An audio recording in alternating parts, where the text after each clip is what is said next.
아제르바이잔의 세계유산 시르반샤 궁전과 메이든탑이 있는 바쿠 성곽 도시. 월드시티 오브 바쿠 위드 더에스 팰러스 언드 MAI덴 타워. 본 영상은 유네스코와 유산 홈페이지와 위키백과의 내용으로 제작되었으며 큐레이터심이 바쿠에서 촬영한 사진과 영상을 사용하였습니다. 설명 내용과 사진의 대상이 일치하지 않을 수 있으니 참고하시기 바랍니다.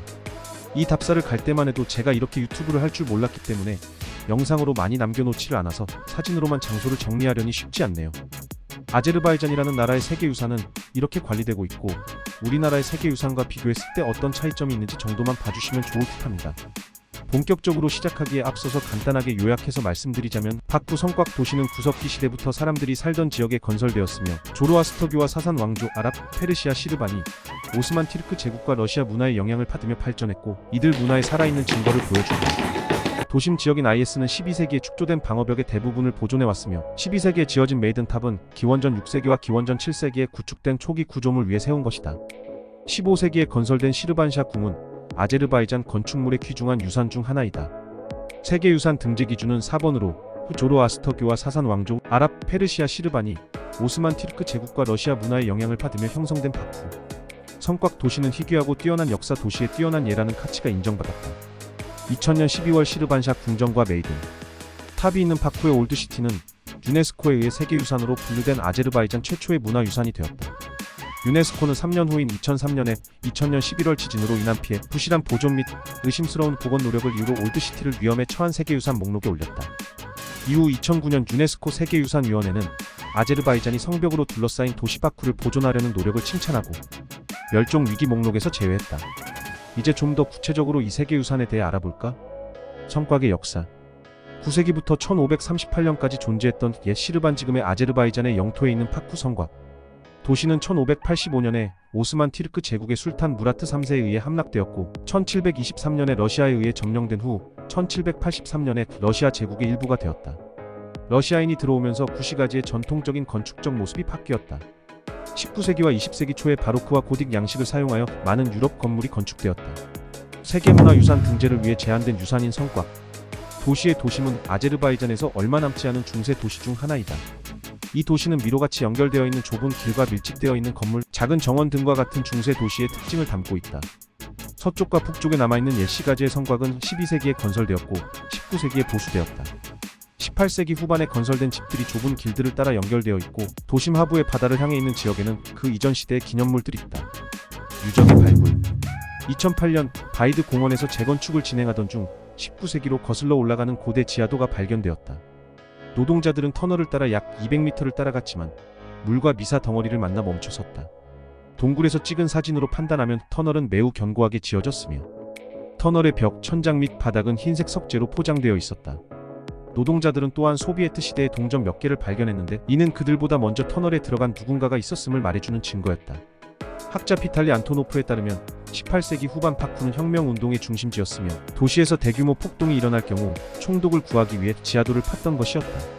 또 다른 의견은 이 통로가 카스피에 의해 침수된 고대 S성으로 이어지는 여러 통로 중 하나라는 것이다. IS에 위치한 시르반샤 궁전과 S켈러에서 바다로 이어지는 여러 개의 터널이 있다. S켈러는 샤 2.AIL 카트 AI 시대인 15세기의 모스크였으며 피터일스의 군대에 의해 파괴되었다. 아제르바이잔에 첨성된 메이든탑. 메이든탑은 아제르바이잔 건축의 독특한 기념물로 두 시대에 걸쳐 건설되었다. 메이든탑은 지름 16.5m의 높이 29.5m로 8층까지 올라가는 원통형 구조로 되어 있으며 아래쪽 벽은 5m, 상층에 있는 벽은 3.2에서 4m의 두께이다. 각 층은 중간에 작은 구멍이 있는 낮고 둥근 천장으로 덮여 있다. 아래 3층은 기원전 6세기와 기원전 7세기에 지어진 것으로 천체 관측소나 조로아스터교의 예배소였을 것으로 추정된다. 이에 대한 증거로 2층과 3층에 움푹 들어간 부분에서 보이는 수직 통로를 들 수 있는데 이 통로는 지면에서 15의 아래까지 연결되어 있다. 이 통로는 영원한 불꽃을 위한 연료 천연가스를 공급하기 위해서 디자인된 것으로 추정된다. 탑의 주요 부분은 도면상 원통형이지만 긴 돌출부는 분점상 일출 시에 태양이 뜨는 동쪽을 향하고 있고 바닥은 벽에 있는 계단으로 연결되며 좁은 창을 통해 빛이 들어온다.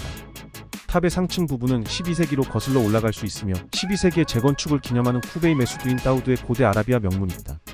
석조 건물은 석고 반죽을 위해 움푹한 곳에 석조를 놓아 흑백 줄무늬 효과를 주고 있어서 원래의 건물보다 확연히 차이가 나는데 원래의 석고 반죽을 했던 부분이 북서쪽에 남아있다. 이에 더하여 부리 같은 돌출 부분 끝에 있는 석조 건물은 곡선형이며 이전의 석조 건물에는 사각형 모서리가 있다. 탑의 중세시대 부분인 상층부에는 돌출 부분 옆으로 두꺼운 벽에 축조된 바닥에서 건축된 계단이 있다. 시르반샤 궁. 시르반샤 궁은 수도를 사마나 대신 바쿠로 선택한 15세기에 건축된 것으로 시르반샤 왕조 칼리룰라 1세와 1501년 전쟁에서 사망한 그의 아들 파루크의 통치 기간에 건설되었다. 그러나 18세기에 러시아 해군의 폭격으로 상층의 대부분이 파괴되었고 18세기부터 20세기까지 복구 작업이 진행되었다. 궁전의 보물들은 처음에 타브리즈에 이전되었고 이후 이스탄불에 있는 토프카피 궁전의 전리품으로 이전되었다. 궁전은 도심에서 가장 높은 언덕에 위치해 있으며 3개의 겹쳐진 테라스로 확장되어 있다. 궁전 입구는 다바나네와 주거 지역 모두에 쉽게 접근할 수 있도록 설계된 상층의 탁 트인 정원에 있는데 타바나네는 3면의 아치가 이어진 아케이드와 타바나네 팔각형 건물 그리고 정사각형 모양의 정원으로 구성되어 있다. 원형 홀의 서쪽 정면은 웅장한 정문으로 꾸며져 있다. 통치자는 약간 높은 위치에 앉도록 되어 있고 그 아래는 쇠창살이 있는 지하 감옥이 있다. 건물 외부에 있는 몇몇 아케이드의 기둥 조각은 1501년 파르쿠의 사망으로 완성되지 못한 것도 있으며 대부분의 건물은 석조돔으로 덮여 있다. 궁전의 2층으로 되어 있는 주거 지역은 이전에는 도자기 타일로 덮여 있었던 팔각형 돔 모양 현관의 홀로 들어간다. 이를 넘어서는 작은 팔각형의 대기실이 있으며 이는 궁전의 다른 장소와 연결되어 있다. 4개 입구가 각기 다른 방으로 연결되며 2개 입구는 계단으로 연결된다. 팔면체 홀에 움푹 들어간 곳의 틈은 1층과의 소통을 위해 만들어졌고 남쪽과 동쪽 홀은 형태와 장식 면에서 1층의 행사홀과 방들과 뚜렷이 구별된다. 궁전의 방들은 이전의 벽들의 상층 부분과 방들을 덮고 있던 돔들을 파괴한 러시아군의 폭격으로 완성이 덜 되어 있다. 방들은 각각 카스피해를 다른 시야로 볼 수 있게 해주며 좋은 품질의 석조 조각은 손실된 부분을 대체하기 위해 조각되었다. 그러나 섬세하게 조각된 15세기 작품을 그대로 재생산해내기는 어렵다. 궁전 식당 벽의 안쪽은 강화 콘크리트 기둥으로 지탱되어 있는 새 석조와 마주하고 있다. 역사적인 구조물에 영강제를 도입한 것은 현명하지 못한 것으로 이 기둥들은 제거되어야 한다고 평가되고 있다. 궁전의 가장 낮은 곳에 있는 하층 저장고는 정원으로 연결된다. 이 정원에 궁중 점성술사였던 세이드 야야 파쿠비의 묘가 있으며 원래 직사각형의 회교사원을 통해 이곳으로 들어올 수 있었는데 지금은 그 기반만 남아있다. 정원에는 높은 명문이 있는데 바다에서 되찾은 이 명문은 원래 12세기 사바엘섬 요새의 벽이었으나 13세기의 지진에 의해 파괴되었다. 하층에 있는 궁전의 중간 정원에는 1434년 1435년에 카리루라 1세가 그의 어머니와 아들을 위해 건설한 시르반샤의 묘가 있다. 이 묘는 도면상으로는 직사각형이고 타방사상에 별로 꾸며져 있는 육각형 돔으로 덮여있다. 1945년 1946년에 발굴되었을 당시에 이 묘는 현재 아제르바이잔 역사박물관에 소장되어 있는 여러 부장품과 함께 7개의 봉분이 있었다.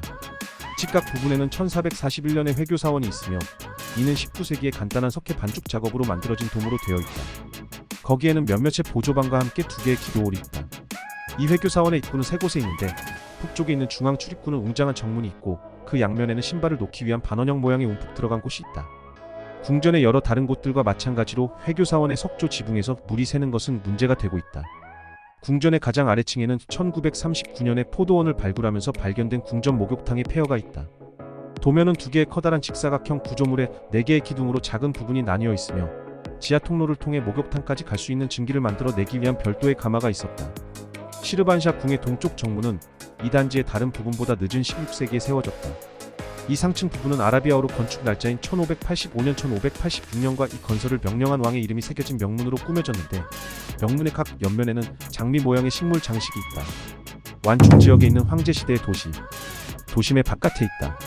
성곽 도시 외곽에 있어 세계문화유산 지정을 위해 지명되었으나 성곽 도시를 보호하는 완충 지역이 되었다. 19세기의 마지막 20년과 20세기 초의 20년 동안 파쿠는 세계에서 석유를 생산하는 중심 지역 중 하나였으며 이 시대에 건설된 건물들이 고품질이라는 점에서도 볼 수 있듯이 파쿠는 석유로 인해 상당한 부를 축적할 수 있었다. 이 유적의 보존에서 가장 중요한 문제는 발코니에 관련된 것으로 석판으로 되어 있는 건축물들이 가느다란 철제 대들보에 의해 지탱되기 때문이다. 본래의 석재는 점점 마모되고 철재는 녹슬어서 건축물의 많은 부분이 콘크리트로 대체되는 동안 그나마 이 구조물들을 지탱하던 석재들을 동시에 잃게 되었다. 함께 출장 갔던 김산 연구원이 선물로 준 것이다. 아제르바이잔의 특산품을 축소한 굿즈. 나쁘지 않은 아이템이다. 세계유산을 안내하는 디지털 장비. 성벽의 공간을 이용한 기념품 가게가 성업 중이다. 문화재 보호구역 내에서의 상행위를 부정적으로 생각하는 우리나라와 인식의 차이가 있다. 세계유산 내 건축의 변신. 벽화가 아주 멋지다. 아제르바이잔은 석유 등 자원이 풍부해서 조지아 등 주변국에 비해 매우 풍요로운 국가다. 안내판에 한글로 중세 고문 악기 전시회라고 쓰여있다. 바로 여긴데 유료 전시에 관심 있는 주제도 아니고 전시의 수준도 뻔히 보여서 들어가지는 않았다. 지하철로 들어가는 입구다. 멋지다는 생각이 들었다. 한 번쯤 가볼 만한 도시 아제르바이잔의 바쿠 편을 마칩니다. 다음 영상에서 뵐게요.